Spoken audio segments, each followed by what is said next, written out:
I'd like to welcome Layman Pascal, who I get to know more and more through his podcast and the couple of conversations I've had with him, including the last one where I queried whether he was a guru or not. And I thought it was a kind of a funny joke, but he said yes. In fact, he is a guru. So I thought that was an excellent answer. So Layman is a guy on the internet, and he's also a prolific writer and podcaster, and he's involved in Integral. He used to be a yoga teacher, but he's recovered from that. There's a couple of things I want to talk to you about, or what I was thinking about talking to you about, because often we're throwing this word Tantra around and everybody's using this word Tantra a lot. And it seems to be referred to something vague, which is cool. But I don't know if anybody knows what it is, or, and something vaguely also related to having a lot of sex and doing, let's say, left-hand path activities. So anyway, I want to know what you think about Tantra, and what is Tantra, and I also want to know. Yeah, I just want to know. I want to know all about your sex life. That's that's really what I want to know here. Okay, well, so I'll touch on Tantra, and then you can get more specific if you want to. Tantra, I think of, sort of etymologically, it's the extension of the Dharma, right? The extension of the weave, so that the essence of what the Dharma is passes into every other dimension of manifest existence. So it's a way of bringing spiritual depth and non-duality to every aspect of existence, particularly to the different functional energies that make up a human being. So it's like putting the Dharma into your sex and into your death and into your heart and into your thought. There's no area in which the Dharma is off limits through Tantra. But in practice, that frequently looks like the confrontation between opposites. Right? Sometimes it's a reconciliation of opposites, but it's not really trying to reconcile it to the point where they're neutralized or balanced. It's about coming up against the friction point between polarized energies. So the Dharma is being extended into domains of polarized energy through all the different functional qualities of existence. So one way you run up against that polarization is like death and void and meaningless and all those sort of qualities you don't want to allow into yourself. That's a confrontation between you and whatever that thing is. Another way you run up against it is with another person, or between two genders, or between humanity and nature. So all of those sort of relational, dynamic, polarized contexts that make up all of the world, those are taken as being utterly permeated by non-duality and providing the vocabulary for an expanded, extended version of what the Dharma can be. Mm-hmm. Maybe you can get into what you mean by non-duality, because this is like another kind of spiritual buzzword these days, which annoys me. Just like when people talk about Tantra, it annoys me. But of course, fundamentally, that's what I'm interested in. But at the same time, it's become a buzzword, so it might be worthwhile to try to bring some nuance to what it actually means. The first thing I usually try to do when thinking about non-duality is to separate it from like monism of various kinds, right? So we're not talking about everything is one. We're talking about the presence of a form of consciousness that's constellated around paradox. So there both is and is not oneness. That's a more non-dual statement than the assertion that there is oneness. Non-duality is different than saying unity because you maintain the duality in the statement. The duality is still there. We say not two instead of one because we're transcending and including, so to speak, the duality. We're maintaining the difference, the opposition, and transcending it in the same moment. So that sense of being both inside and outside of all the possible categorizations of experience, not just mental categorizations, but experiential categorizations. So all the forms of experience, of feeling, of ecstatic states, but even of thinking and analyzing the world that both simultaneously cancel and don't cancel fundamental oppositions. So one of the things I point to a lot is adjacency. Like proximity is an interesting condition. In proximity, you're not fundamentally separated, but you're not merged either. Proximity itself is a condition in which the distinction between separated and not separated is itself broken down. So all the forms of consciousness, embodied, mystical, or even analytical, in which you experience the world as no longer obeying an absolute distinction between separated and non-separated, that's non-duality. Yeah.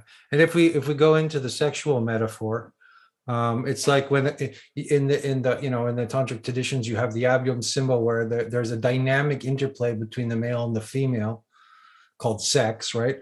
So that they are not one. In other words, they're not an undifferentiated blob, but they're not two either, because it's, when you have sex, that you lose the sense of difference between yourself and the other. You lose the boundaries of the skin, or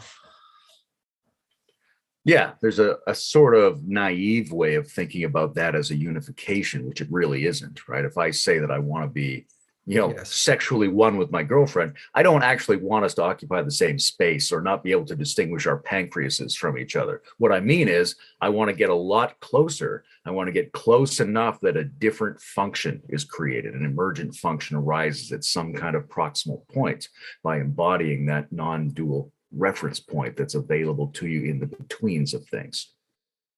Yeah. So there's like a third element, a dynamic element that emerges between the one and the two, or between the two people. Or yeah, you can see it. It's not like, because I think the quantum yin yang entanglement is like that. Like the right? yin In yang quantum entanglement, symbol. you have two bits of information, but are they two bits of information, or are they one bit of information?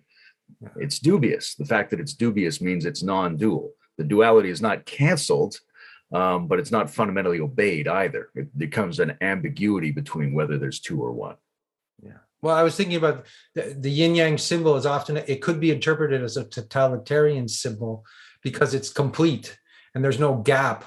There's no dynamic gap. There's just the two sides, and they're complete. Whereas our existence has this gap, or this.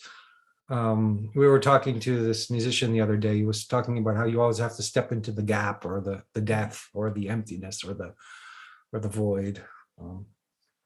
Yeah, I imagine the yin yang symbol is like a disc, and on the other side of that disc is just gray. And then you can just spin that disc and you keep seeing both sides until it blurs.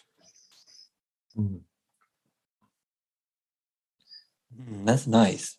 Let me actually throw something in here, slightly provocatively at Andrew, actually. So before we started, you said something about people are saying everything is Tantra these days, like psychoanalysis is Tantra and so on and so forth. Now, to me, actually, when I've heard people describing psychoanalysis as a form of Tantra, that kind of makes sense. And especially squaring it with what Layman has said so far, if you think of kind of the foundation of a psychoanalytic method to get someone to bring to consciousness a part of themselves that has to the present been othered, been denied, and creating a greater deal of comfort and acceptance of this fantasy or drive, whatever it is, through speech, but often not leading to a position where this thing is made completely the basis of the personality, because often this thing might just be a monstrous thing that can't be, that you'd if your thing is to be humiliated in public or to go and rugby tackle someone at a wedding, then you can't do that all the time, but being aware of it brings one kind of closer to, I suppose, the truth of being, whatever it might be. And so at Andrew, I'm wondering why your kind of protest against seeing psychoanalysis as a form of Tantra. I agree with all that. I have nothing against that. I would say that Tantra is the practice of skillful means. So in traditional Tantra, there's 83,000 different Tantras, different kinds of practices. And some of them, deal with the psyche, and some of them don't. Some of them are utterly irrelevant to psychoanalysis. And some of them, I think psychoanalysis is a skillful means. So absolutely psychoanalysis. I just wouldn't define Tantra as that. I would say that's a potential upaya, or a potential skillful means within Tantra. So would be psychedelics, and so would be sexuality, but I wouldn't reduce it to any of those things. So my protest is when it gets reduced, or defined as being psychoanalysis, because I think psychoanalysis has a certain limit, and I think Tantra goes, this may sound, I think Tantra goes way beyond that psychoanalytical limit of like, say, talk therapy. I don't know. What do you think, Layman? Yeah, I would agree with that. I mean, I think it's misleading to say everything is Tantra. It's more accurate to say anything could be a Tantra. And that still leaves open the question of what a Tantra essentially is, which I definitely is reflected in some of the ways that some people go through psychoanalysis, but certainly isn't limited to that. Yeah, that makes complete sense. I think that kind of points at what I was getting at. Yeah, it does seem like a methodology, a process method. Yeah, I think there's, I think that within Tantra, if you do it intensely, and with a lot of intensity, then there could be a psychoanalytic process that kind of occurs naturally without having to do the couch thing or that's what I'm told anyway, but I probably need a lot of psychoanalysis myself, so I'm not going to stand here on a pedestal and say that it's like that I'm not going to put down psychoanalysis for sure, because I learn immense amounts from psychoanalysis. Yeah. No, I think the beauty of the tantric conception is that all of the different kinds of qualities of engagement in the world can potentially be sacred engagements. Doesn't mean that they are. You have to do something to sacralize it, but it doesn't put anything out of bounds, right? Everything can be transformed into the Dharma, rather than having a sort of safe beginner's version of the Dharma that's clean and is walled around by certain intensities that we don't experience so that we can maintain our spiritual life. Tantra goes past those intensity limits and opens itself to a much greater spectrum of possible forms of the sacred. Yes. As does shamanism. I think shamanism is very often tantric in terms of the ability of the shaman to improvisationally make sacred all kinds of things about nature, all kinds of things about the tribe, to consecrate what they're doing to the point that it becomes tantra-like. I think that's a good discussion, actually, to talk about what is the difference between shamanism and tantra, because I think there's a lot of similarities. I think that shamanism is fundamentally proto-tantra, or really is the tantric spirit is really shamanistic on some profound level. It seems to me that way. No, I would agree with that. I think proto-tantra is a great way to think about it. It's also proto-yoga. It's also proto-sutra, right? Tantra, shamanism stands at the root of all these things, and they're sort of tangled together in a really deep, natural, wild kind of way in shamanism. And as we get more civilized, we tend to unpack that into different domains of spirituality. And I think one of the things Tantra does is bring back into Dharmic spirituality some of the things from shamanism that were getting left out of the narrower, more civilized version. Mm-hmm. As does psychoanalysis to some degree, as does art, as does surrealism, as do dreams, as does sex, as does death. Yeah, I was thinking about maybe what the culture needs in terms of an artistic revolution. And I sort of think that has to be tantric on some level. And what that means to me is bringing the low to the high, like going, like the way Jesus used to hang out with the whores and the money lenders. And there's a reality to tantra. Like it's not a flaky new age thing. There's a concreteness to it, which people, if you study the Indian tantric masters, which is very worldly or something, or a very, as opposed to otherworldly, as opposed to the kind of Indian spirituality, which is very otherworldly. So there's the intensity, and I think there's the need for, I think that, and there's that kind of ability to go down with the people, the lowest of the low, or the low. Does that ring true to you, Layman? It's just something I was thinking about today. It's not going to the lowest of the low at the expense of going into more refined qualities. No, it's about playing those opposites together as they are in the manifest reality and in ourselves. right? And there's it works with polarization. It's an ascending and descending couple simultaneously in tantric practice. Yes, but I think my point was that a lot of the abstraction and philosophy and stuff we're hearing in the web has this floaty abstract quality. And when I think something is real, it has a punch to it or something, which is because like Jesus used to hang out with the whores, and he wasn't afraid to go into those spaces. He didn't want to stay in this intellectual abstract game B space, or if I can be a little critical of game B.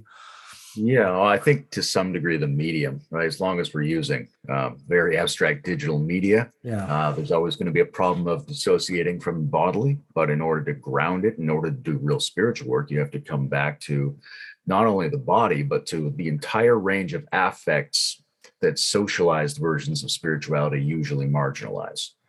Right. So embodiment, sexuality, mortality, anxiety, our predatory nature, our the compost of the world is necessary in order to grow any of the flowers.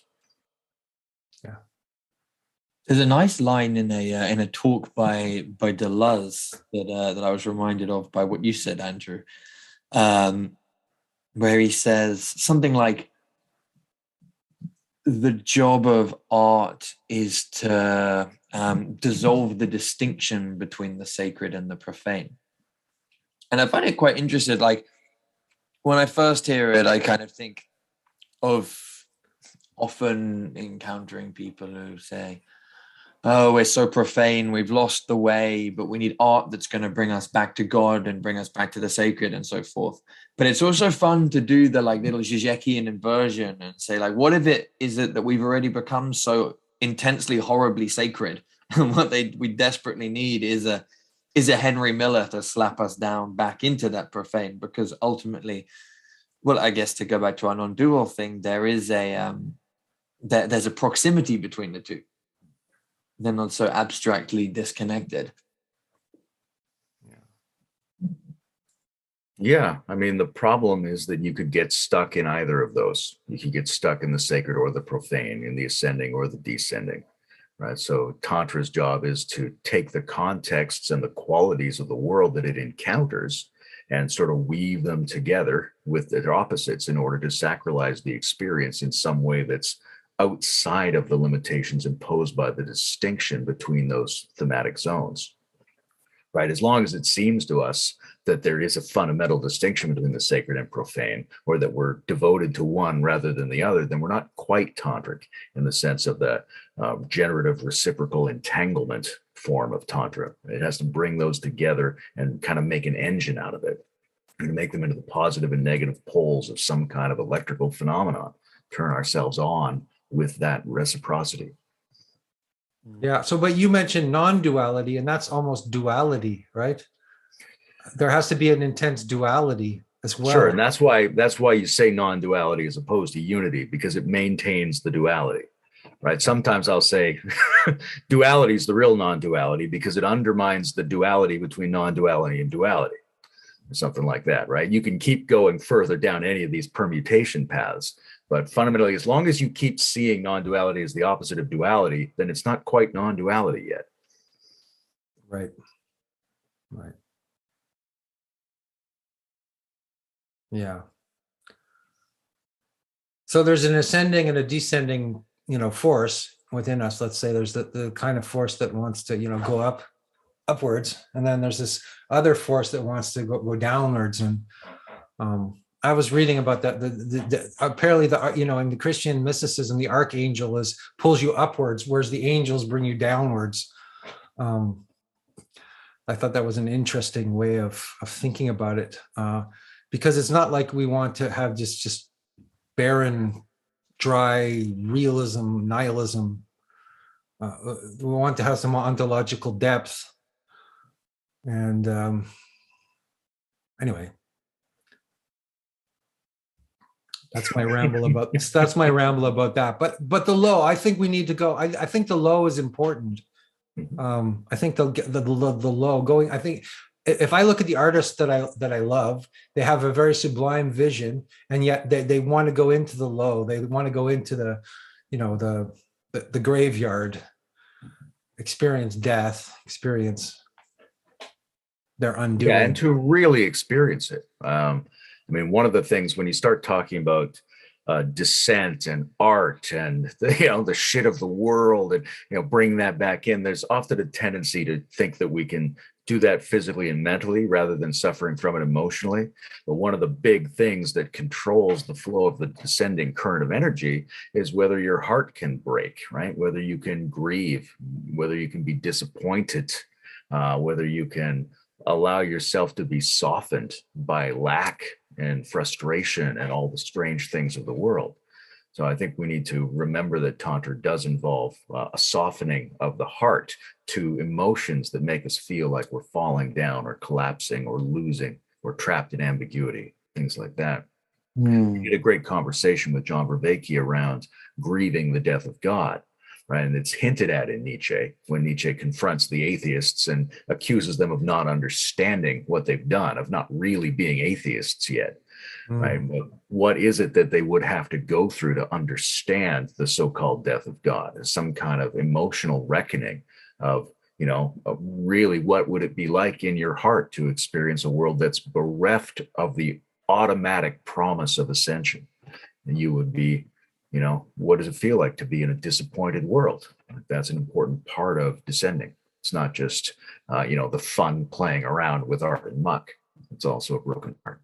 And it's interesting that because it gets to like, how do we think about our culture today? Like I've been kind of thinking about it, to go back to that kind of sacred and profane.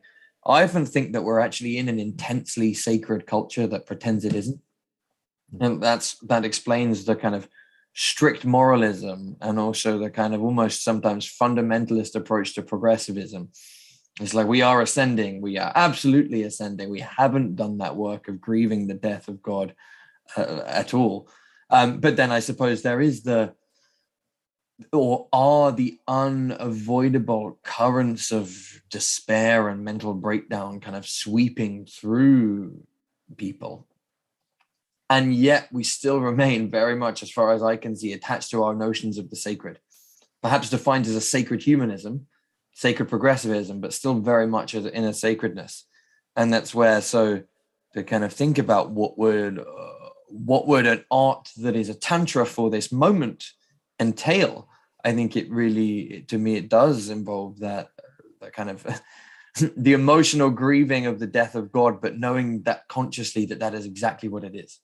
Yeah. I think an art that does that is an art that can take you all the way down without trapping you there and without treating that descent as a reaction against the ascending current. And if it does it that way, then it allows you to spontaneously or organically reascend whenever is appropriate. Those social phenomena you described that dominate the world are similar to some of the socialized spiritual and religious patterns throughout history that I normally think of as premature ascending. Right? This is one of the classic yogic ways of thinking about this is an energy current comes down through your system, embodies your life, embodies the world, and then turns around and fluxes back up into spontaneous ascended conditions. But if you block that current and try to hastily ascend, try to hastily pursue the good and the sacred and control and escape from the body and all these sorts of things that we see manifested in our socio-political environment, then you haven't actually allowed it to complete its journey. You haven't allowed the circuit to be complete. So I think we are menaced on all sides by premature ascenders who've hastily reacted against the experience of descent and tried to ascend before its time. But an art should be able to help us go all the way down and not trap us there, but allow us to go back up whenever it's appropriate for us to do so as a completion of that downward movement. That's very interesting. And I mean, that's kind of the sicknesses of the particular religious traditions at the moment, maybe, is that they haven't fully realized themselves. Like maybe we haven't had Christianity and Buddhism and Islam yet, because they prematurely ascended to God or tried to, and haven't come down to the earth yet. which is, it's a radical statement, but I think that's very interesting. Having just spent the weekend hanging out with Cadell and Thomas Hammelrick and some others, I mean, I think one of the things we kind of really talk about with Christianity is, yes, there hasn't been Christianity yet, kind of building off of, well, Girard and Zizek's both kind of different ways of formulating it, but essentially a kind of Christian atheism. So Zizek kind of saying like the ultimate truth of the death of God is that there is no longer a death in the sky. You've got to learn to be with each other in the presence of each other, and only then is the Holy Spirit there. If Christianity could reabsorb, say, Nietzsche and treat him as a Christian saint, then you would start to have a Christianity that's historically worthwhile. Right. And I think that is, in some senses, a project that some of our crew are working on. And that's the movement from Sutra to Tantra in a way. Sutra tends to whitewash things, I'm a Tantric Buddhist, but I went to the Gimli Museum, and you can see that the Buddhas are, there was the wrathful, the powerful, the sexual Buddhas of Tantra, which were everywhere at one point in the world. And then sort of Sutric Mahayana Buddhism came and swept all that away. And so you would only have pure images of Kuan Yin and pure images of the Buddha and pure. So there was this kind of purity, but the purity is a dark purity because it doesn't acknowledge the edgier sides of reality. It can't eat the shadow. It's hard to know what's socially pragmatic in a move like that, right? There's an exoteric and esoteric aspect to it, where we may want Tantra for some, but you may want Sutra for those who aren't ready.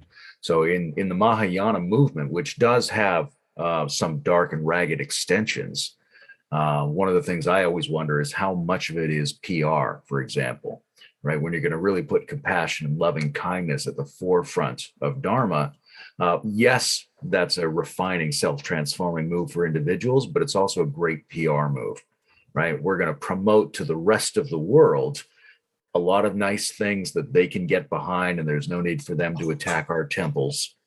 Meanwhile, we can do what we want in our temples. So one way to look at it as a kind of division between the esoteric and the exoteric. But on the other hand, when we look at the world now, we have to ask ourselves whether we want everybody to be doing Tantra, or whether we only want some prepared people to be doing Tantra. And I think you could make arguments either way. I would say that you don't want everybody to do Tantra, that it's a self-secret thing. It's like, if you get it, great, you can do it. It's available. But if you don't really get it, then you'd be in a dangerous position if you would. You're especially in danger if you try to imitate it, I would say. I think there's a lot of truth to that, but I think you can also set up social conditions that predispose people to slowly acquire the skills and temperament that would allow that to flourish. Absolutely. Yeah. That would be a proper religious structure which had the whole path built into it. Yeah. But of course, then there's also the difficulty of dealing with people, you might say, of a more sutric orientation who look at the tantric and go, no, evil. Which is good, which is fine, it's fine. In a way, it's fine as long as you don't get, But I suppose what I'm wondering towards, because Layman is suggesting like building social structures that allow for, well, I don't think you said everybody to do it, but at least facilitate the type of people who can see it and handle it. But I wonder, given that we seem to have had pitfalls, whether it's East and West, the kind of Hinayanas and Mahayanas disavowing the Vajrayanas, or if it's the Christians kind of in the name of forgiveness condemning thousands, millions of people to death. Somehow there's always a way to create heretics.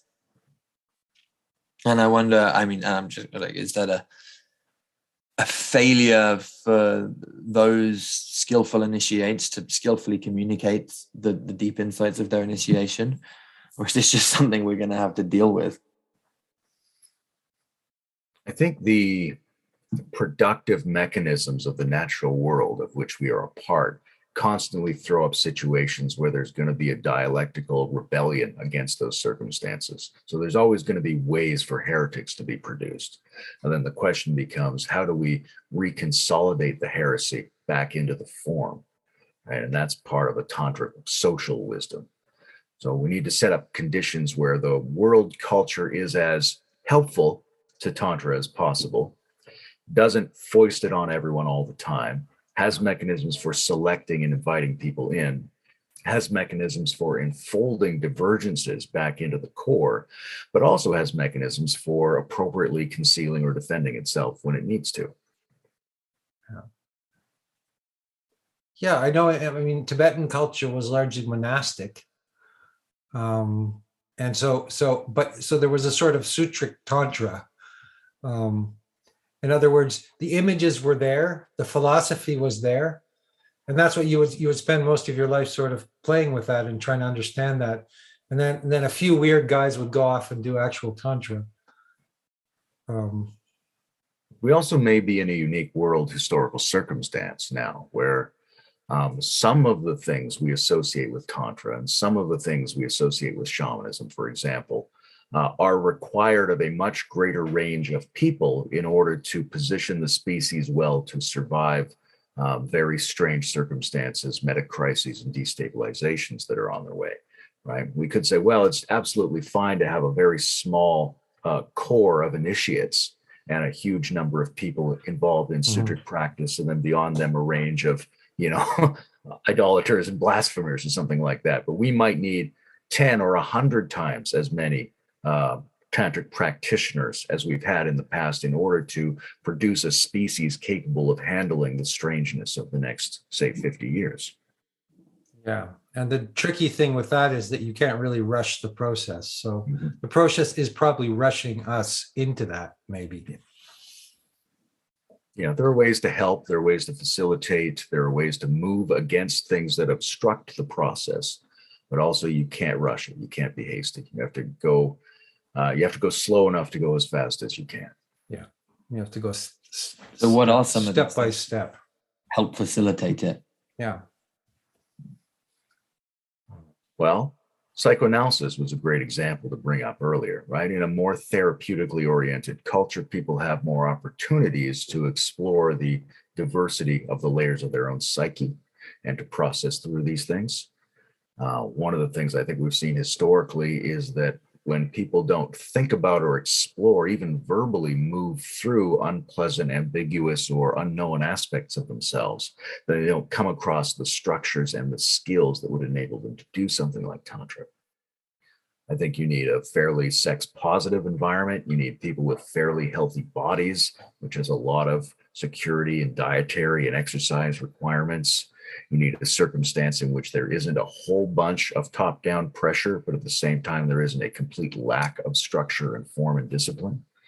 I think in some ways, the chaotic environment of what we might call the Kali Yuga is potentially an extremely fertile breeding ground for a lot of Tantra, but we would expect that Tantra to be somewhat ragged, somewhat feral, only occasionally meeting the sophisticated standards given to us by the past.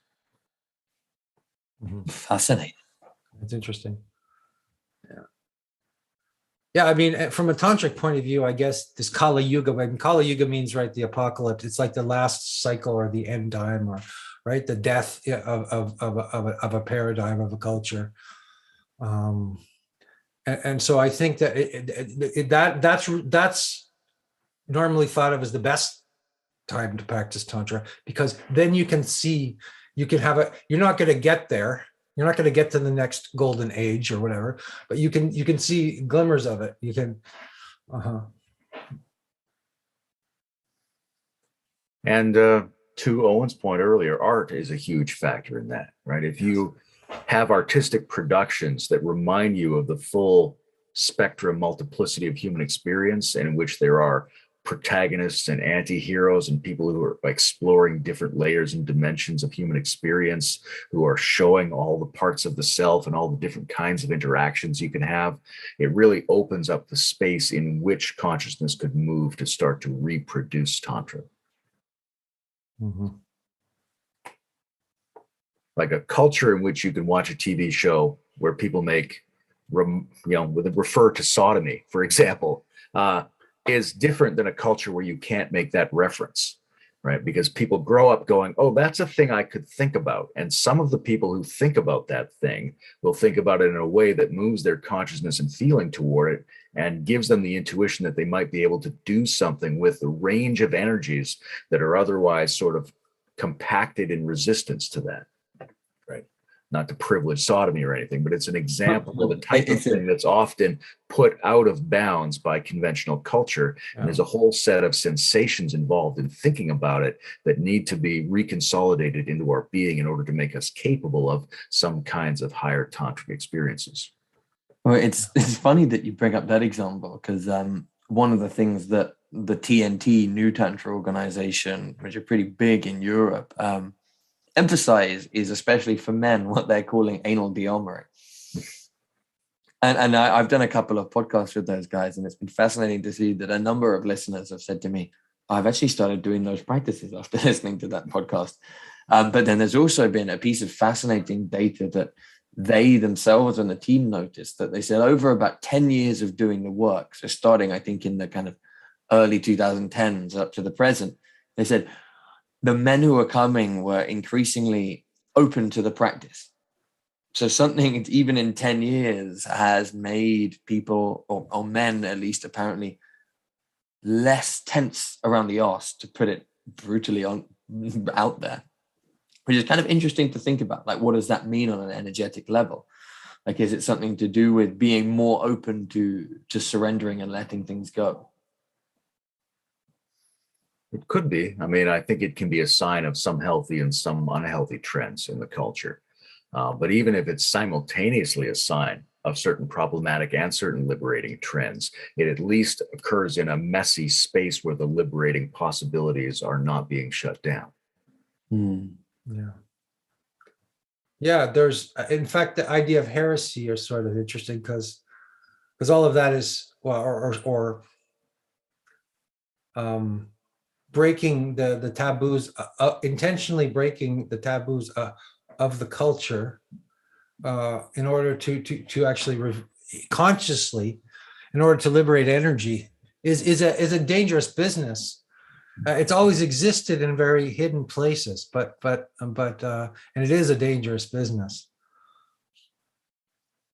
But it is interesting, yeah. And I think, yeah, I guess having a tight ass would be like just keeping everything in, not being able to let the filth and the garbage of your body just go completely, right? Holding all that tension and uptightness inside of you. So I guess de-armoring that area.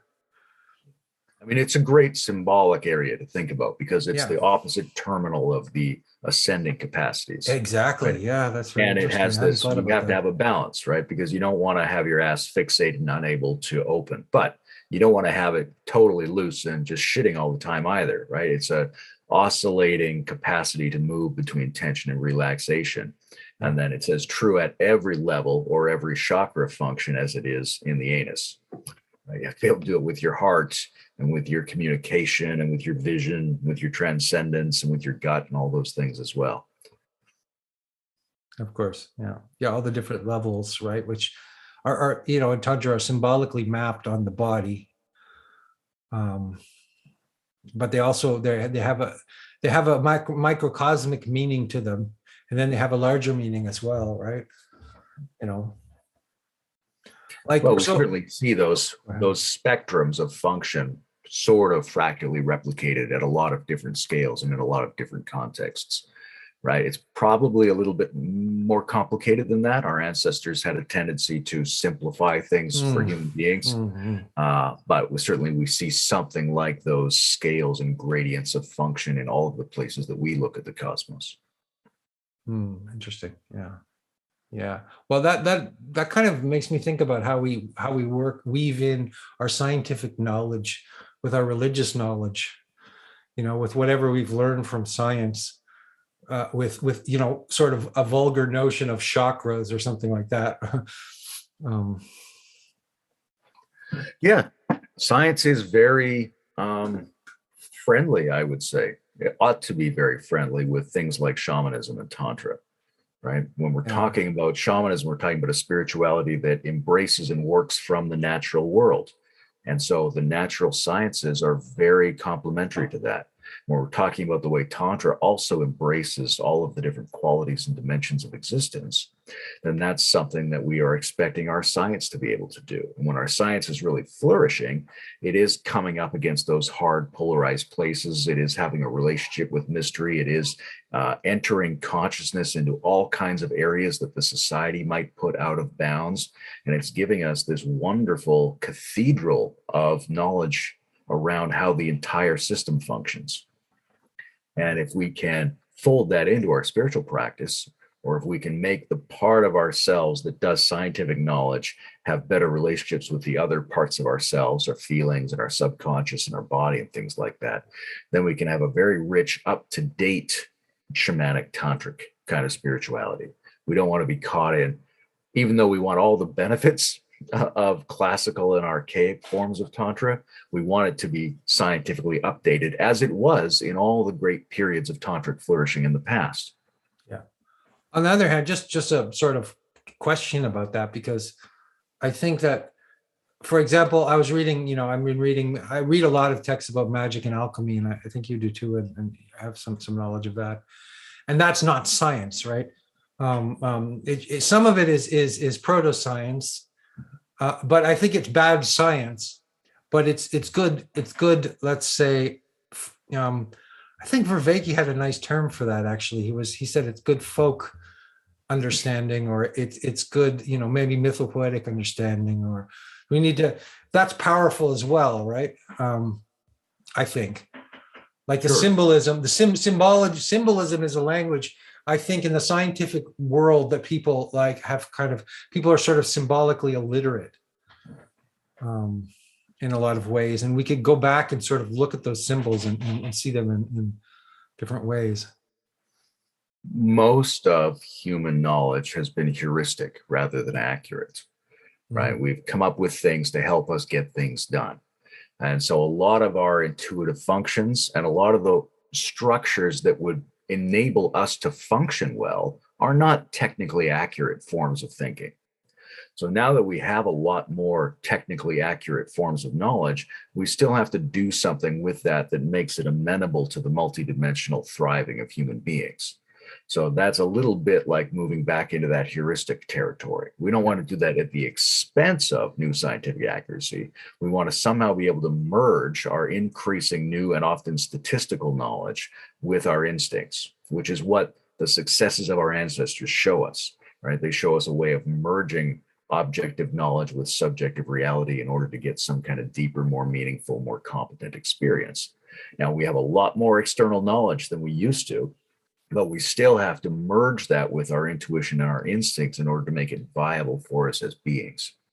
Yeah. And we can look at the difference between, for example, how we view the universe today in a scientific way, and let's say the pre-Copernicus universe, which is actually true in an ontological sense, that we're in the center and the horizon is that we're seeing a flat world, and these are as you say, maybe we're too split between, let's say, between scientific objectivity and ontological experience.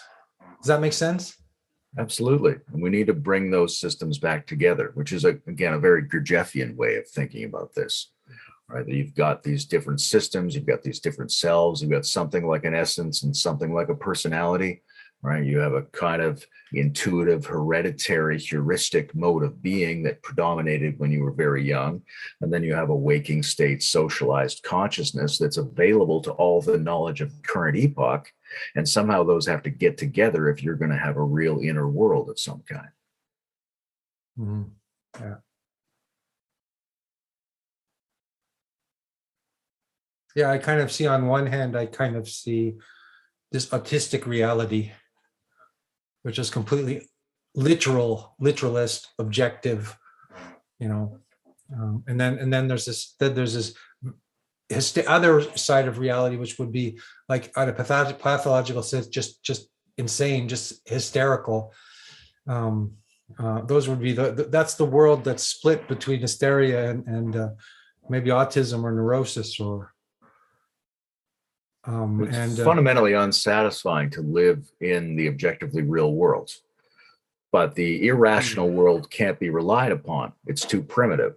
So what we need to do is have them cross-pollinate each other so that our irrational side gets smarter to the degree that it can competently exist in the objective world, but bringing with it all of the faculties of meaning making and dimensional experience that we rely upon to have a life that's worth existing in.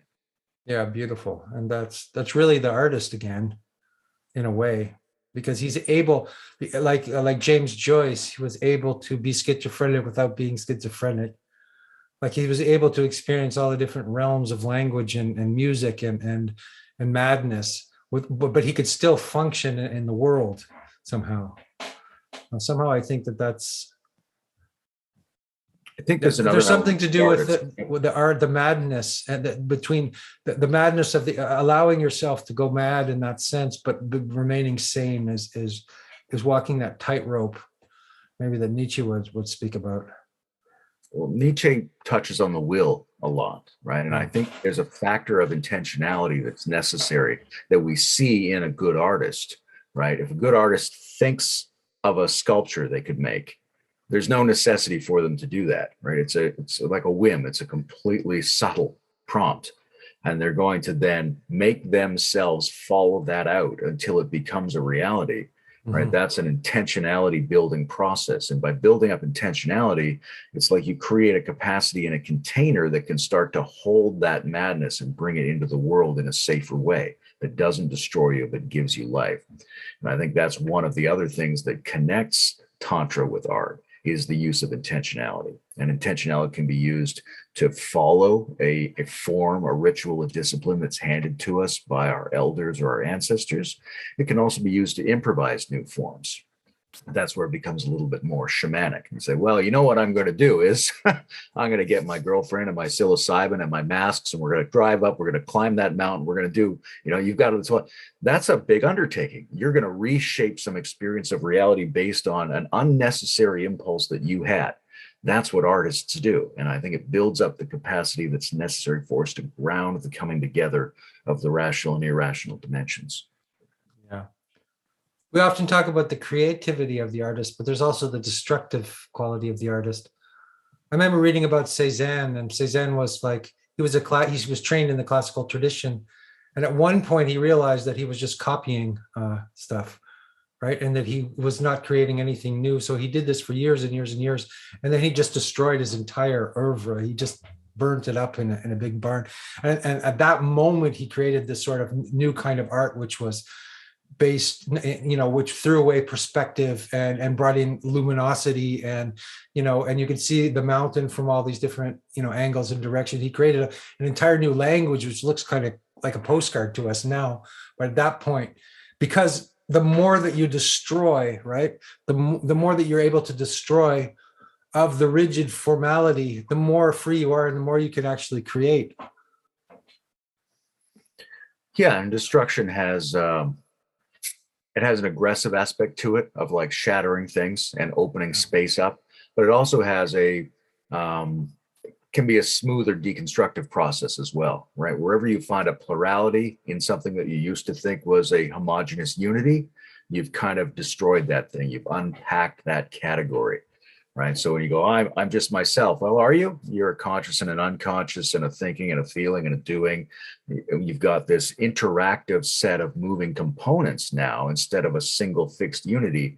And those components afford themselves new possibilities of creativity because they've been separated out. Like a lot of spiritual life, and even when you come to Buddhist meditations, a lot of their insight practice is breaking things apart. It's a conglomerate. It's got components. You thought it was one thing, but actually it's a bunch of things.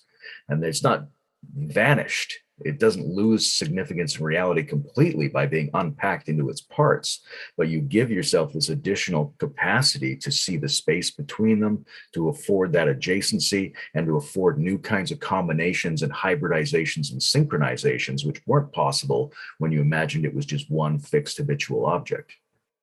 Beautiful. Oh, and do you have any more questions? I've been kind of hogging the questions here.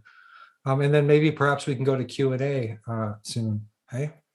No, I mean, I've not got a burning question on the tip of my tongue. I mean, I'm kind of actually tempted to say, does anyone else in the room want to jump in with a question? Okay, so let's do that then. Let's open things up. I'll turn off the spotlight and we'll just have an open room here.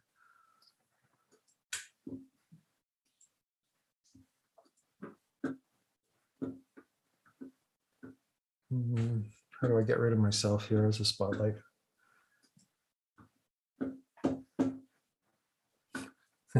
Excuse me, gallery. Is everybody still seeing me? Okay, wait, there we go. Remove spotlight, good. Okay, so yeah, so anyway, this is our men's group, and we were part of the Manifesto Network, and we've become independent. We're in this sort of liminal space where what we're going to do is we're going to have a closed men's group here, and then we're also going to have open events at Parallax. So I'm just introducing you, Layman, to our team, to our little men's group here, and ask anybody who has some questions for Layman to jump in.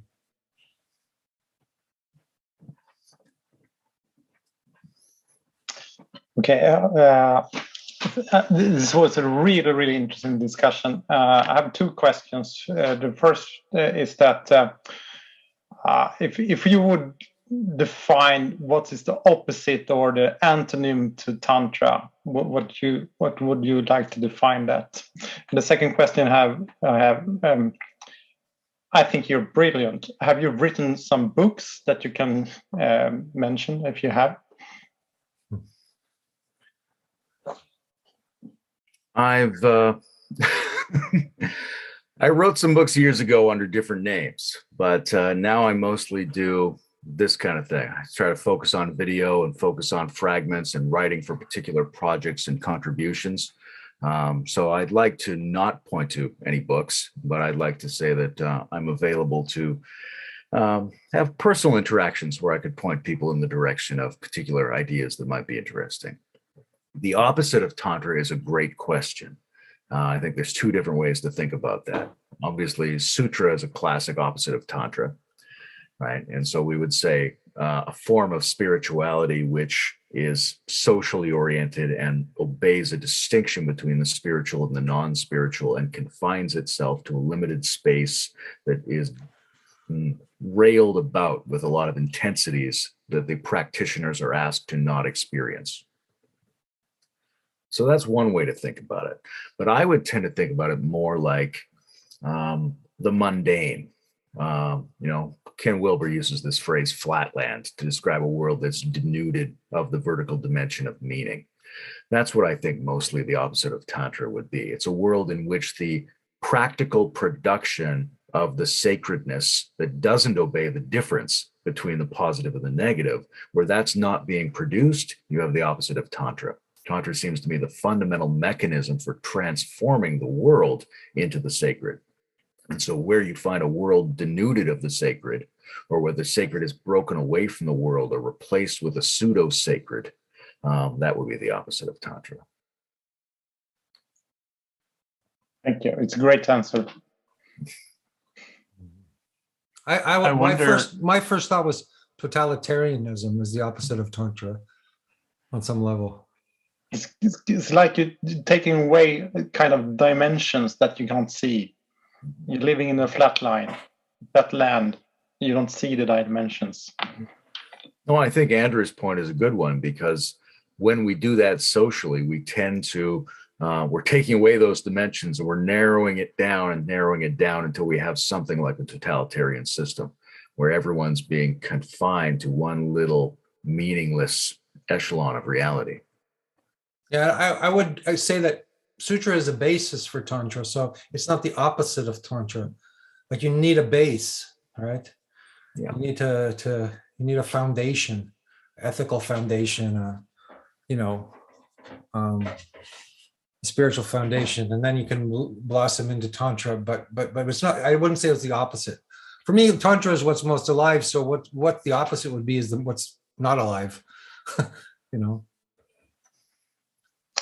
I have one more question, but let other people go before me if they have questions. We've got lots of time. Just jump in, Hakan. Okay. Yeah. The next question is that are we limited to our thinking of Tantra because of our? I'm raised as a Christian and I'm not a believer, but I have it in my language. And when I'm reading translation, we're often talking about gods and such when we're trying to understand the scripture from Hinduism and so on. And the question here is, my assumption is that are limiting our way of seeing this. Do you have any reflection on that? When I connect Tantra to shamanism, one of the things I'm meaning to say is that it's rooted in our existential being, in it, right? In our embodiment, in our experience of the world and of relationships and nature, that there's a very primitive way in which we start to access these things. So if our particular social mindset, right, whether we think of that as secular or as a particular religion, if that's keeping us from exploring what's natural and multidimensional to our body and to our mind and to our relationships and to our environment, then it's going to inhibit that. But it's not just that there's one system like Christianity that's going to get in the way of understanding this miraculous Eastern technique of Tantra, right? There's all kinds of Eastern mindsets that are going to get in the way as well. In fact, you could have somebody who's an indoctrinated Tantric Buddhist or Tantric Hindu, and that indoctrination is getting in the way of their understanding of Tantra as well. So I think every human being and every culture is capable of having their own Tantra, but they do have to get outside of what their sense of their inherited social assumptions and especially the categories they think they've inherited. Great. I would even riff that I think there's plenty of potential for Tantra within Christianity. I mean, the symbol of God being brutally tortured by a mob being the core of the religion is it's not a rosy, happy idea. It's not transcendent love and bliss at all. I think if you just imagine that guy crucified on that cross, but also imagine that he has all of his chakras activated, then you have a kind of way into thinking about Christian Tantra. But on the other hand, Christianity is very diverse. You can go back in time and find all kinds of strange Christian sects who would be doing something very similar to what we normally think of as Tantra. I mean, Jesus was very much a tantric master. I think I've always saw him as that, and I think that what happens when a tantric master comes, then what happens is the community corrupts his message, and that the history of Christianity is a corruption of Christ on some level. Even Illich had an idea about that too. That the corruption of the best is the worst. The dynamics of society and of the social surface always try to reconsolidate and take it back over, yes. Right? Just like if you invent a new technology, you invent a distributed internet, and that's going to liberate everybody. Well, it doesn't take very long before the economic predators want to consolidate that into platforms and take your freedom away from you. And that works at every level, spiritually, religiously. Society is always naturally tending to do that unless we anticipate that and try to guard against it. This is a thing that comes up in Gurdjieff's writings a lot, right? The idea that of Beelzebub visiting the world through these different time periods and seeing these different avatars trying to bring illumination and watching their followers lose the message within a generation or two each time. So that anybody who's trying to bring spirituality, yes, you can work with people who are ready for the message, but when you're working with everyone else, you have to anticipate that it's going to go wrong and be co-opted, and try to institute some kind of measures to prevent that from happening as much as it might ordinarily happen. Which of Gurdjieff's writings is that?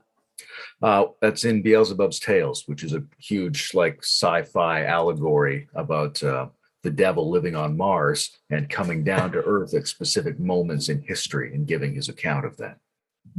It's a notoriously difficult book to read, but it's worth it. Yeah, you're supposed to read it 3 times, and it has this. It's constructed in a way to fuck up your mind, to break down your patterns of automatic thinking. So it's not only the you know, the story is very strange, but it also has an effect on you when you read it. Psychoactive effect. Yeah, definitely.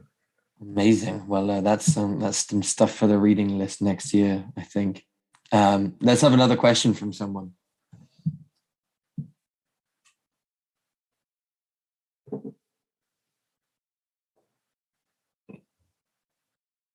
Mine's it's not quite a question, but maybe comment on when we were talking about the opposite of Tantra. And for me, it was, I don't know what you can, criticize this, but it felt like maybe the opposite of Tantra is like that heartbreak we were discussing before without a sutra to catch it.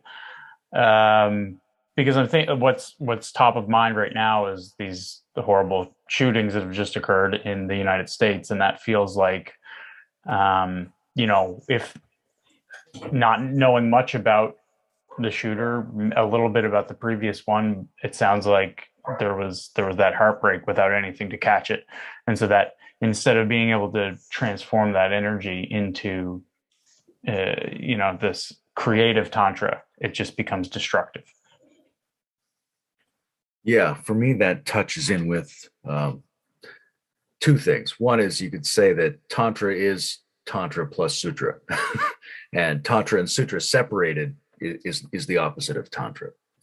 Yes. But another part of it is the descending and ascending, and the notion of what I call premature ascending. So if there's something coming down, metaphorically, and the heart is starting to break, but if it doesn't break all the way, it actually refuses that fall. It refuses to be as unhappy and disappointed as it is, and instead starts to try to go back up and force something.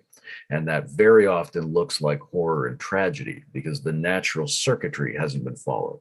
Right? We know what it's like for someone to go through grieving. There's a beauty and a grace to the way they come out of that. But if they stop and won't go through those stages and try to go back the other way, then you've got a real rupture, and that can be really dangerous.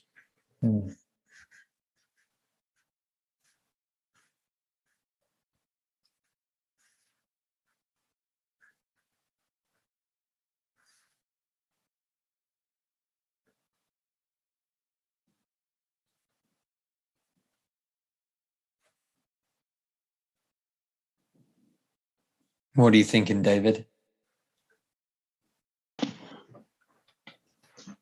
No, I was just thinking, how do you recognize that state of prematurely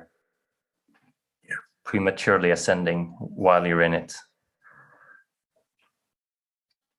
I think you always try to check to see if there's further down that you could go.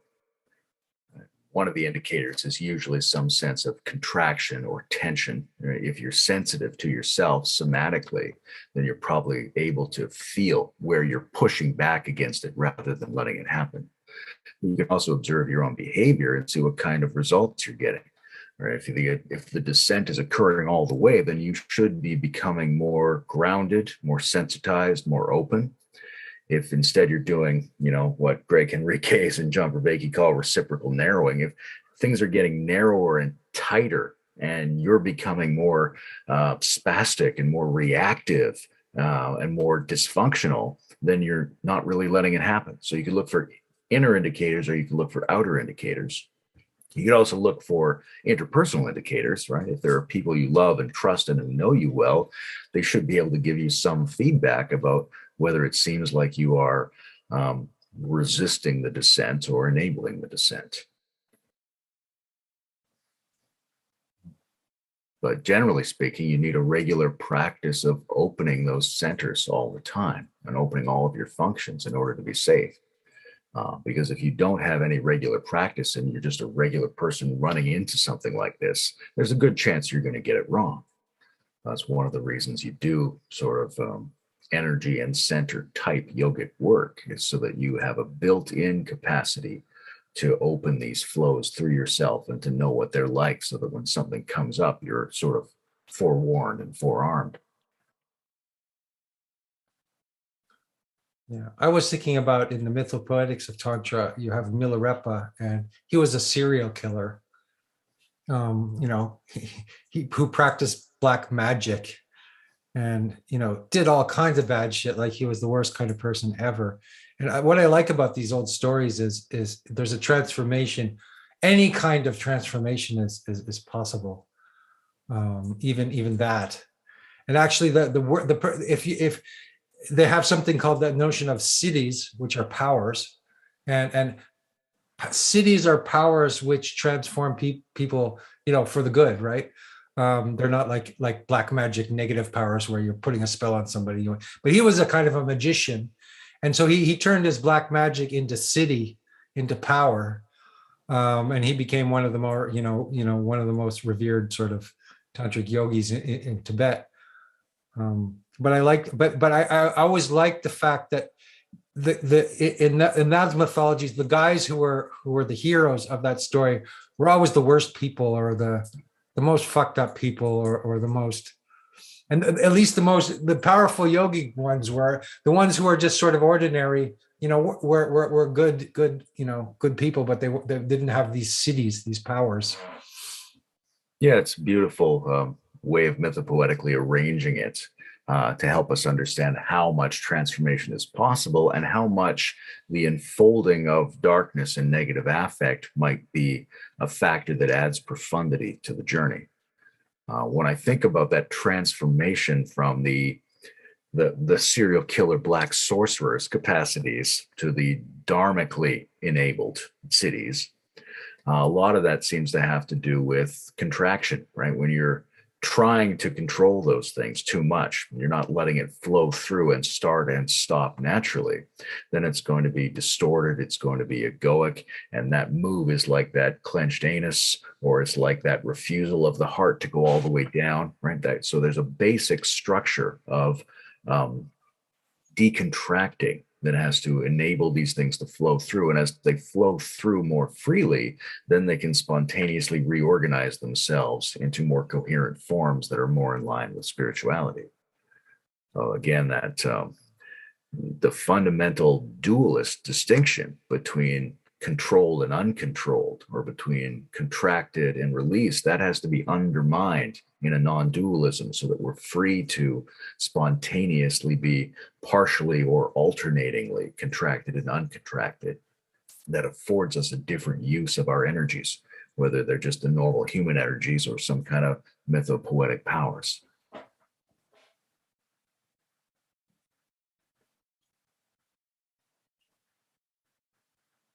I need to say that it's a poetry when you're speaking about this. I was thinking about this tragedy that happened in the US, and this problem that we have, that we have reduced all the risk in the society, so we have flattened all the divergence of problem that we have in the society. So we are not ready for sudden movements in our lives.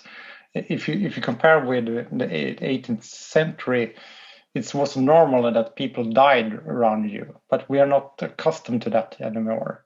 So we we are not accustomed to changes in that dramatically.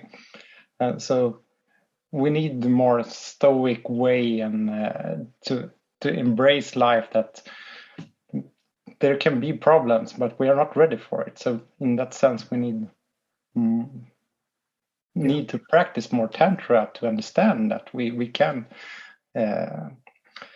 expose ourselves to risk, but we need to do it in a controlled way. But you put it so much more elegant. Well, thank you. And I think we need that more than ever, because the period we're going into is going to be full of very strange, dark, unstable things that people are going to have to face.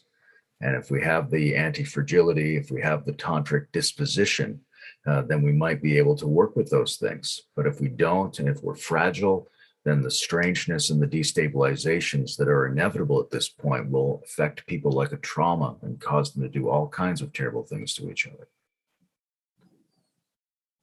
Yeah, and I think one of the good things that we've been talking about in our groups is the need to confront death, all the time. the tantric deity has a skull cup in his right hand and on his left hand, and it's full of nectar, you know. So there's always this meditation on death, and that contains the elixir of life. Actually, like the two are never separate.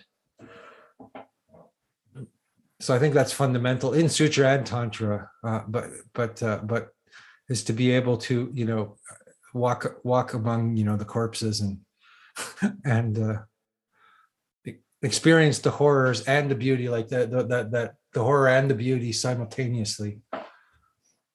Yeah, I think that's as true for our collective encounter with the way the world is now as it is for our individual encounter with ourselves and our own mortality, right? If we want to be capable of either navigating the world in a better direction or of surviving and thriving under apocalypse-like conditions, we have to take seriously the doom, right? We can't say, well, we're just going to escape, or we don't have to think about it, or maybe the technology will help, or how are we going to prevent the apocalypse? You have to let yourself feel that the apocalypse is going to happen, right? Just like you are going to die. There's a collective transformation that is dark and death-like, and we're not going to be able to escape it. And once you allow that to go through and continually allow that to go through, then you are in a position to be able to creatively start to work with the circumstance to try to make things better, more interesting, more stable, more healthy going forward.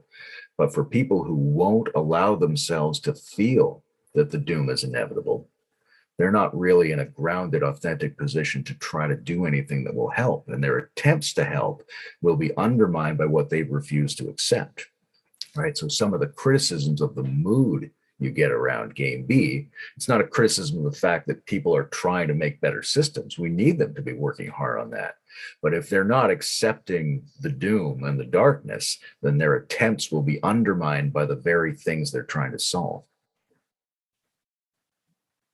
If it feels like we need a cultural psychoanalysis, because we're not willing to look at to use the shootings as an example, again, it's like every time this happens, we talk about guns, and it's just like, these aren't happening because of guns. Like that is how they're being borne out, but it's not like the root of this problem. And we're stuck in this way of, you're right, like we're not addressing the doom that is occurring, and like why there are people who are going into this dark place. We just politicize it as a gun issue, and lobbyists run around and do their thing, and nothing changes. Yeah, I appreciate your pointing out socioanalysis there, Alon. I think Bard and Soderquist have done a good job in trying to present some of that need for a social version of psychoanalysis, as have people like Zizek over the years. Right? There's obviously some kind of limitation in our collective action, and that limitation is largely held in place by the intensities of experience that we're collectively unwilling to face. Well, it's like a bizarre point in history where for various reasons, we actually haven't had to see the darkest aspects of our collective behavior. We haven't really had to go to war, those of us in the West, for several generations. And we've had outlets for those warlike energies in things like football games. But that drum can start beating. And like when we see something like Russia's invasion of Ukraine, I guess it's like, oh shit, that can happen? Well, yes, that can happen. And you go back 3 generations, like that happened to all of our great grandfathers, I guess.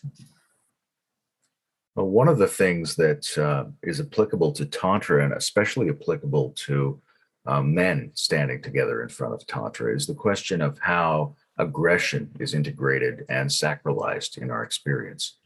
Because a lot of the spiritual traditions and a lot of our social protocols now don't give us any experience or any training in how to handle aggression, how to use it. As a result, we get people with sort of toxic or poisoned outbursts of aggression, or we get a whole bunch of people who think that they just aren't aggressive, but for some reason they're flocking around attacking the people they think are aggressive. So we have this real lack of wisdom around how do you get smarter about aggression? How do you use it? What's it supposed to do for us? And without training of that kind, which sometimes comes with war, but on the other hand, you can have people go to war with no real skill or wisdom or confrontation with death and the other. So we need to develop something like a dharma of that. You know, Evola had this phrase around the metaphysics of war. And although a lot of his ideas might not be what we want to take on board, there is an important element to war and aggression. There's an energy there that we all have in our bodies that men usually stand for symbolically, that we need to venerate and integrate and treat as a creative area for sacred exploration. Otherwise, we're going to get a constant, inchoate, chaotic return of aggression at all levels that we aren't prepared for. Yeah. Yeah, I remember listening to a Tibetan teacher talking to a bunch of monks, and he said, I know you're monks and you don't want to hear about this, but we're going to talk about, fucking and killing now, because those energies there have to be something, we have to do something with those. We can't just, we can't meditate them away even. And the repression of them does create school shootings, probably, right? Probably the whole culture of the American suburbs, right, which tries to be so clean and safe and nice, turns into a horror, because for the reasons that you were talking about, Layman, I think.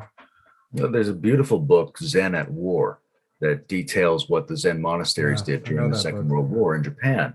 Right. And some of them didn't, but a lot of them did simply mobilize to be part of the fascist war effort, and kind of recalculated the meaning of Zen to serve the army. And some of that's pragmatic. Maybe you can't escape it, but there is a lot of skill development that was not going on in those monasteries that might have prepared them in order to handle that circumstance, in order not to just be sucked into an aggressive, destructive, almost demonic mass event of aggression that was going on that they weren't prepared for, that their individual practice was not touching some aspects of their being. And as a result, they didn't have skill or capacity in those areas. Yeah. Everybody feel free to just jump in here, right? And ask some questions if something is.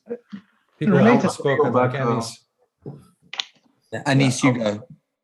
Okay, I would like to go back to this tantric disposition and tantra in society that you touched about a little bit, having these different circles of tantra, sutra, and the profane, the selection part.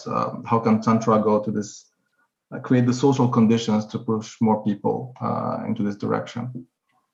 Can you say something about it? Yeah. I think we need to obviously generate new kinds of religious institutions in which something like Tantra can flourish under the current conditions, right? And they need to be scientifically informed. They need to be therapeutically informed. They need to be circumscribed experimental zones for us to regenerate Tantra.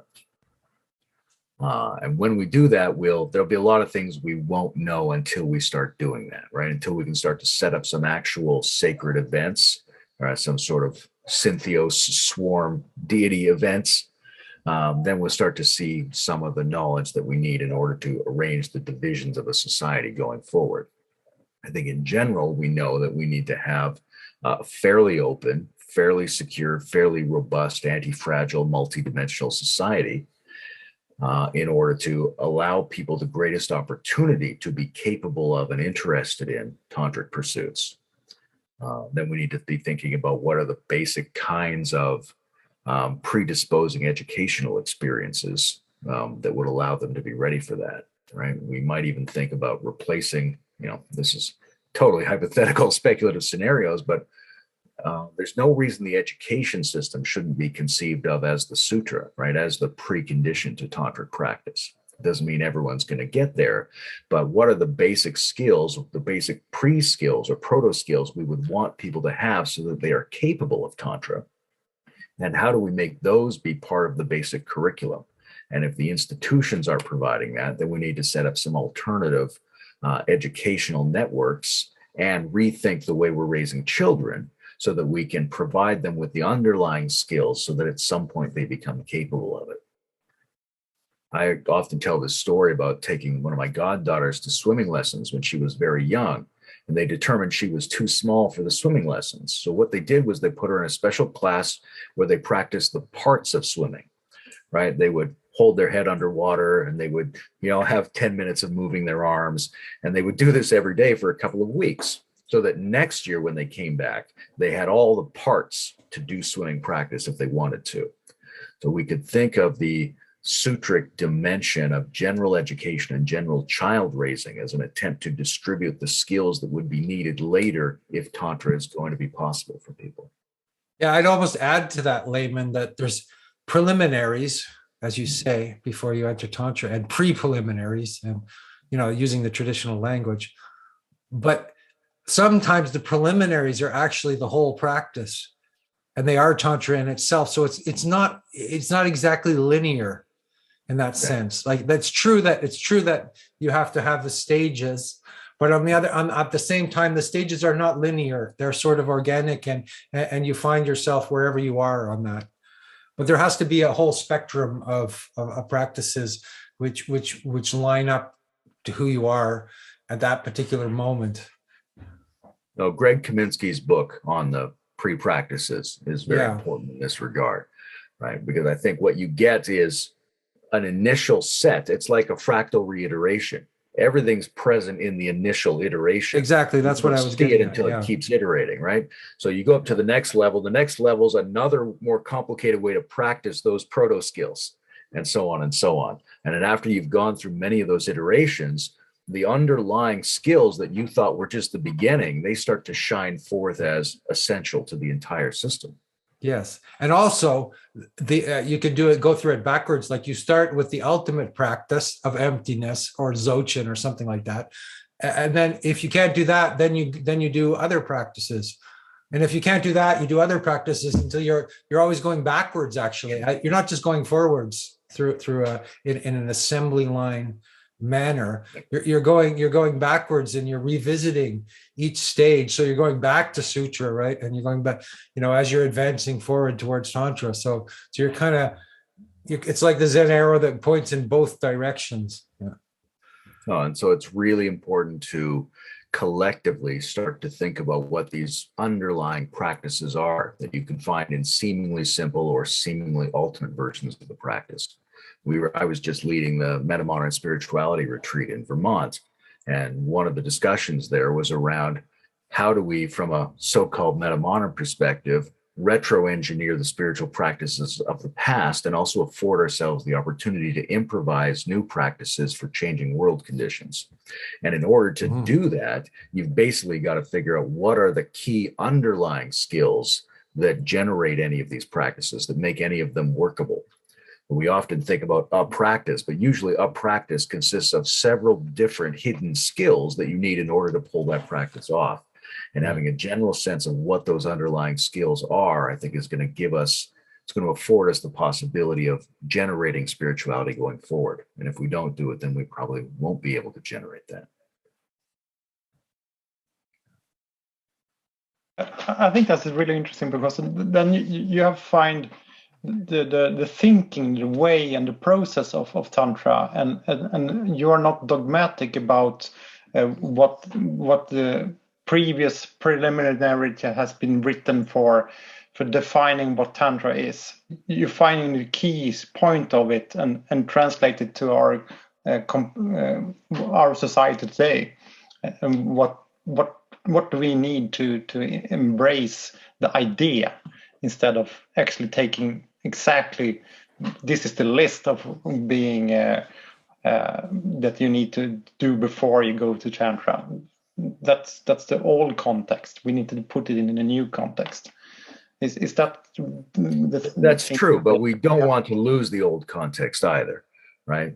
For a lot of people, going through the old context in a fairly rigorous way might be essential to them learning to embody those skills. But we do need to unpack what those underlying skills are so that we can recognize the analogs to Tantra from all the cultures and so that we can generate new Tantra-like phenomenon going forward. So we want a very big picture. We want to be able to put those things together in new combinations, but we also need to be very open to relying on the wisdom of our ancestors who were able to pull this off successfully. And I would add teachers, right? Because, you know, in my experience with working with teachers is, okay, one teacher might ask, a teacher might ask one student to do the very traditional practices full on, and then he might ask another student to go have a lot of sex, or he might ask another student to learn to play the Cuban percussion or something like that. It depends on what is needed. Like a really good teacher knows what you need, and so there has to be a context that's organic and not a mechanical assembly line kind of process. That's what I see. Yeah, I think when you have a good teacher, now they aren't always good.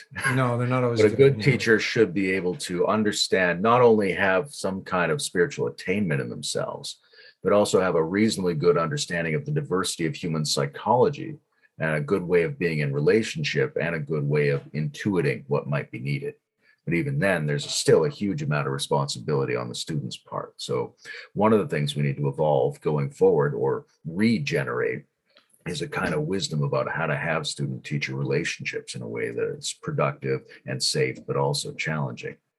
Yeah, not sycophantic or mimetic, but also reverent, I think. Yeah. And that's true also of elders as well, right? There are many forms of reverence in our society that we've lost track of. My interpretation of this is that I can't cherry pick from the old traditions myself. I need some teacher that can translate the context of the old ways to the new ways in our context, in our contemporary society. And that's, I think it's really hard, because you need to find this authentic person that really understands the old ways to be able to translate it to the new ways. And I'm constantly annoyed of that Tantra is misunderstood as this kind of sexual practices. It's so much more, and so and that's almost always my disbelief in these teachers, that they're always talking about sex, and I think I think it's bad that it's only narrowed to that thing. It tells us something about our culture, right? If Tantra wants to come and say, look, all of the basic energies, all the relational polarized energies of being are a context for our spirituality and our development, and you have a civilization that immediately goes, oh, you mean sex? It suggests that civilization is not handling sex very well. Yeah, that's true. So this gets us to maybe the last question is which I brought up at the beginning. You were going to tell us all about your sex life, Layman. Is there anything you'd specifically like to know, Ed? Actually, I was listening to your conversation with Greg, and you've shared this publicly a little bit about that being a practice in your life, and so I don't think I'm trespassing or anything, but I was listening. Check out Layman's conversation with Greg Henriquez, where Greg does a sort of thorough analysis of your personality, which I think was a great episode. But yeah. So let's ask this as a serious question. I'm joking, but how is the sexual practice for you, and what does that do for you, and how do you do it? And I mean, you don't have to get into the intimate details, but what we've found is making it a regular, mostly daily practice affords us a lot of interesting opportunities, because there are ways you can come up with to do sexual practice as a tantric vehicle, but that's very often, let's say, too narrow or too driven by subconscious insufficiency needs in terms of, right, if you're, say, having sex once a month, that's very different than once a week or fairly daily. in terms of how much freedom you have from the drive. If the drive feels desperate or unsatisfied, then it's very easy to sort of lock it down. It's going to have to be this in order to meet a lot of my parameters. If it's more frequent and more intentional and more talked about as a sacred thing, that provides you with an experimental theater to try it a whole bunch of different ways. So that's what I've mostly noticed is the main thing is to create a kind of multi-directional sexual temple where you have a lot more opportunity to explore and experiment than you might otherwise do. As long as you're just responding to, oh, now is the opportunity, or I have this drive, you're not really going to unpack the seeming singularity of sexuality into a whole bunch of subdivisions of sexuality that can be explored in different ways, because there are a very large number of ways to bring consciousness and energy and awareness and reciprocity and visualization and somatic sensing. All these things can be woven in quite a number of different ways. And it may not be the case that for any given person, there's one particular type of practice. We want it to be, I want it to be much more organic. I want it to be swaying through all of these different forms. And I want to be learning a spontaneous sense of internal prompting as to what's the appropriate relationship to those energies as they unfold in a given moment. And you can't really do that unless you are sampling a whole bunch of different styles. I don't know if that answers your question. No, that's very good. It's very good. I like the multi-dimensional temple image. That's very good. So maybe this is usually the time where we move from our formal, let's say, event, which is an hour and a half, and then we usually go into this thing where we just have a drink and have informal conversation. So right now, I guess I would like, this would be the end of the recording, and I'd like to really thank Layman for a fantastic conversation. I'm really happy that we talked about Tantra and that was the subject that came out. And I think, people, I think this is a juicy subject, obviously. So thanks so much for being here. And if you want to stick around, and if people want to go have a drink and come back in 5 minutes after a pee and just have a informal conversation, we'll do that now.